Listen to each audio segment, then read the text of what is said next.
കൊച്ചി പഴയ കൊച്ചിയെയല്ല.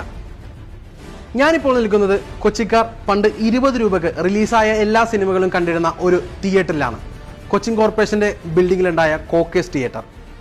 CPMന്റെ നിരന്തരമായ സമരങ്ങൾക്കൊടുവിൽ അത് മേയർക്ക് പൂട്ടേണ്ടി വന്നു. പിന്നീട് ഇത് പുതുക്കി പണിയാനും ഒരു സിനിമാ സ്ഥാപനം, ഒരു സിനിമാ തിയേറ്റർ കൊണ്ടുവരാനും division councillor, UDF division councillor നിരന്തരം കൗൺസിലിൽ ആവശ്യപ്പെട്ടിട്ട് പോലും ഇതിന് യാതൊരുവിധ മറുപടിയും അനുകൂലവും കിട്ടിയില്ല. എന്നാൽ അദ്ദേഹത്തിന്റെ നിരന്തരമായ പോരാട്ടങ്ങൾ കാരണം അവസാന കൗൺസിലിൽ ഇവിടെ അടിയിൽ ഒരു കൺവെൻഷൻ സെന്ററും മേളിൽ 2 സ്ക്രീനുമുള്ള ഒരു cinema theatre plus convention centre അദ്ദേഹത്തിന് കൊണ്ടുവരാൻ സാധിച്ചു. ഒരു UDF കൗൺസിലറിന് ഒരു UDF വാർഡായതിൻ്റെ പേരിൽ, അല്ലെങ്കിൽ വർഷങ്ങളോളം കോൺഗ്രസിന് അനുകൂലമായ ഒരു വാർഡായതിന്, ഒരു ഡിവിഷൻ ആയതിൻ്റെ പേരിൽ ഈ പ്രദേശത്തുള്ള പല പദ്ധതികളും തടഞ്ഞുവെന്ന് നമ്മളോട് ഡിവിഷൻ കൗൺസിലർ ഓർമ്മപ്പെടുത്തുമ്പോൾ നമ്മൾ അറിയണം, കൊച്ചിയെ ഇല്ലാതാക്കിയ 5 വർഷം കൊണ്ട് കൊച്ചിയെ ഇല്ലാതാക്കിയ കൊച്ചിൻ കോർപ്പറേഷനാണ് നമ്മൾക്ക് മുന്നിലൂടെ PR മുഖങ്ങളായി മുന്നോട്ട് വരുന്നത്. കൊച്ചി ഇപ്പോൾ നമ്മൾ ഗ്രൗണ്ടിൽ പോയിട്ട് വന്നു, പരേഡ് ഗ്രൗണ്ടിൽ പോയിട്ട് വന്നു. അപ്പോൾ എൻ്റർടൈൻമെൻറ്റിനായിട്ട് കൊച്ചിയിൽ ഒന്നും ഇല്ലെന്ന് ചോദിച്ചിരുന്ന കാലത്ത് 20 രൂപയ്ക്ക് സിനിമ കണ്ടിരുന്ന ഒരു കോക്കേസ് തിയേറ്റർ ഉണ്ടായിരുന്നു. ഇപ്പം നമ്മൾ അതിൻ്റെ മുന്നിലാണ് നിൽക്കുന്നത്. ശരിക്ക് ഇത് കൊച്ചിൻ കോർപ്പറേഷൻ്റെ സ്ഥലമാണ്. താങ്കൾ നിരന്തരമായി ഈ തിയേറ്റർ പുതുക്കി പണിയണം, ഇത് ഒരു വലിയ പദ്ധതിയാക്കി കൊണ്ടുവരണമെന്ന് ആവശ്യപ്പെട്ടിട്ട് പോലും നടന്നില്ല. പക്ഷേ നിരന്തരം ആവശ്യപ്പെട്ട് അവസാനം തീരാറായ കൗൺസിലിൽ അടിയിലൊരു കൺവെൻഷൻ സെൻറ്ററും മേളിൽ 2 തിയേറ്ററും പാസ്സാക്കി.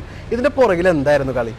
അതായത് ഇത് ഈ കാലഘട്ടത്തിൽ ഇതൊന്നും തുറന്നു നടക്കരുത്, തുറന്നു കൊടുക്കാൻ പാടില്ല. ഇത് ഇതേപോലെ തന്നെ പൂട്ടിയിട്ടേക്കണം. ഈ പദ്ധതികളൊക്കെ ചെയ്താൽ ഈ ഡിവിഷൻ പിന്നെ ഒരിക്കലും CPMന് കിട്ടില്ല. അത് മാത്രമല്ല, നമ്മളെ ഇലക്ഷൻ വരുമ്പോൾ വലിയൊരു ഭൂരിപക്ഷം കൊച്ചിന്ന് വരും. കാരണം ജനങ്ങളെല്ലാം കോൺഗ്രസിന് കൂടെയാവും. അതുകൊണ്ടിരിക്കാൻ വേണ്ടി പല പദ്ധതികളും പല സ്ഥലങ്ങളിലും, അതുകൊണ്ട് തിയേറ്ററും കൊടുത്തില്ല, സിനിമയും കാണണ്ടാന്ന്. നമ്മളൊക്കെ ഇവിടുത്തെ പ്രദേശ ആൾക്കാർ ഫാമിലി ആയിട്ട് ഒരു കുടുംബം ചിലപ്പോൾ 5-6 പേരുണ്ടാവും.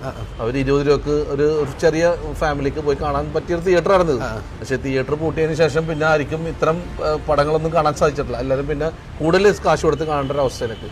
നമ്മൾ ഈ തിയേറ്റർ തുറക്കണമെന്ന് നമ്മൾ ആദ്യം തന്നെ ഫസ്റ്റ് കൗൺസിലിൽ തന്നെ തിരഞ്ഞെടുത്തതിന് പിറ്റേത് ഫസ്റ്റ് കൗൺസിൽ കൂടുമ്പോൾ തന്നെ നമ്മൾ ആവശ്യപ്പെട്ടിട്ടും അത് ടൂറിസം ഡിപ്പാർട്ട്മെൻറ്റ് ചെയ്യും, പിന്നെ ഫിലിം ഇൻഡസ്ട്രി ചെയ്യും, അങ്ങനെ പല ആളുകളായിട്ട് ചർച്ചകൾ നടത്തി. ഒരുപാട് ചർച്ചകൾക്ക് ഒരു പഞ്ഞമില്ല. ചർച്ചകൾ പല സ്ഥലങ്ങളിൽ ഈ ചർച്ചകളിലൊന്നും ഈ ഡിവിഷൻ കൗൺസിലറൊന്നും വിളിച്ചിട്ടില്ല. എനിക്ക് തോന്നുന്നു LDF കൗൺസിലറായിരുന്നെങ്കിൽ ഇവിടെ അല്ലേ ഭയങ്കര ഒരു, അതായത് UDF LDF ഒരു കൂട്ടായ ഭരണസമിതി അല്ലെങ്കിൽ കൂട്ടായ ടീം. 2010 നടന്ന പോലത്തെ ഒരു സമിതി അല്ല ഇത്. അല്ലെങ്കിൽ ഈ കൗൺസിലർമാർ എല്ലാവരും കൂടി ഒരു കൂട്ടമായിട്ട് കൊണ്ടുപോകാൻ മേയറിന് സാധിച്ചില്ല. പക്ഷേ മേയർ ഭയങ്കര അവസാന സമയത്ത് ഭയങ്കര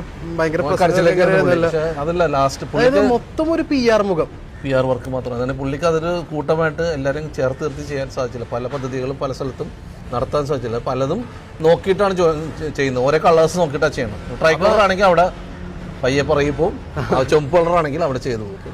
അതായത് നമ്മളിപ്പോൾ ഇതിലേക്കൂടി ഇങ്ങനെ യാത്ര ചെയ്യുമ്പോൾ ഈ റോട്ടിൽ കൂടെ സ്വാഭാവികമായിട്ട് നമ്മൾ ചിന്തിക്കും, ഇത് എന്തുകൊണ്ടാണ് ഇത് പൂട്ടി കിടക്കുന്നത്, ഇത് ആരുടെ ബിൽഡിംഗ് ആണ്? അപ്പോൾ അന്വേഷിച്ച് നോക്കുമ്പോൾ പണ്ട് CPM സമരം ചെയ്ത് പൂട്ടിച്ച ഒരു ബിൽഡിംഗ്. ആളുകൾക്കും ഇവിടുത്തെ കൗൺസിൽ എന്തുകൊണ്ട് പറയുന്നത്, നമ്മൾ രേഖകൾ നോക്കി നമുക്ക് കൗൺസിലിൽ ചോദിച്ചു കഴിഞ്ഞാൽ ആ കൗൺസിൽ രേഖകൾ തന്നെ തെളിവാണ്. കൗൺസിൽ രേഖകൾ നിരന്തരം ആവശ്യപ്പെട്ടേക്കണം. നമ്മൾ ഇവിടെ തിയേറ്റർ പക്ഷെ അവസാനം നേടിയെടുത്തു. അതൊരു വലിയ വിജയമാണ്. കാരണം അവസാനമെങ്കിലും ഇനിയുള്ള ജനങ്ങൾക്ക് ചെയ്യാൻ സാധിക്കും എന്നുണ്ടെങ്കിൽ അതിനു വേണ്ടിയുള്ളൊരു ഫൈനൽ കൗൺസിൽ തീരുമാനം. സ്റ്റാർട്ടിങ് താങ്കളൊരു തീപ്പൊരി ഇട്ടു. സിനിമ കാണാം, തിയേറ്ററും വരും, ഇവിടെ നമുക്ക് കൺവെൻഷൻ സെന്റർ വരും. അപ്പൊ സിനിമയും കാണാം, ഒരു കല്യാണം നടത്തും.